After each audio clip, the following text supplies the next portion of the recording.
នេះគឺជាលំហាត់គណិតវិទ្យាថ្នាក់ទី6មេរៀនល្បឿនបាទរៀនល្បឿនអញ្ចឹងលំហាត់ហ្នឹងគេឲ្យយើងគណនាណានាល្បឿនប៉ះសិនបើស្គាល់ចម្ងាយចរ40គីឡូម៉ែត្រហើយរយៈពេល4ម៉ោងអញ្ចឹងជម្រើសវាមានកខកខអញ្ចឹងតើមួយណាអញ្ចឹងអូនដឹងទេរូបមន្តល្បឿនស្អីល្បឿនល្បឿនល្បឿនយើងតាមអីល្បឿនគឺល្បឿនគឺយើងតាមដោយវេបាទចំណែកឯចម្ងាយចបាទចម្ងាយចគឺយើងតាមដោយអីតាមដោយដេហើយ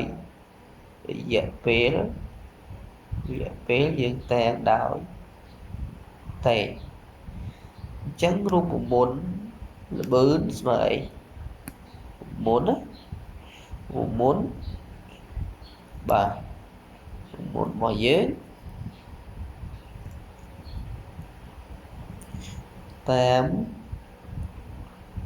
វេល្បឿនស្មើចម្ងាយចរចែកឲ្យរយៈពេលអញ្ចឹងបំរាប់ថ្ងៃចរយើងគេប្រាប់មកថា40គីឡូម៉ែត្ររយៈពេលគេប្រាប់មកថា4ម៉ោង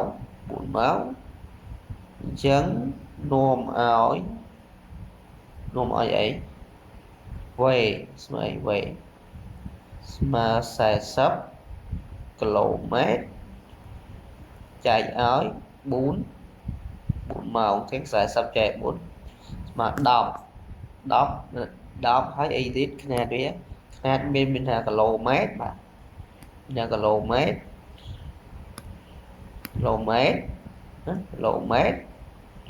ជិះមានគីឡូម៉ែត្រទៅដាក់ពួកខមតិចគីឡូម៉ែត្រក្នុងវាចែកទៅឲ្យម៉ោងអញ្ចឹងយើងសង្កេតឃើញថាជាចម្លើយមួយណាដែលត្រឹមត្រូវចម្លើយនោះណាត្រឹមត្រូវចម្លើយខដូច្នេះខជាចម្លើយដែលត្រឹមត្រូវណាហើយនឹងនេះគឺជាកម្រិតថ្នាក់ទី6មេរៀនល្បឿនណាមានមេរៀនថ្នាក់ទី6ដែរសពថ្ងៃជាងមេរៀនខ្ញុំបែបមេរៀនសាស្ត្រជាងខទៅបាទ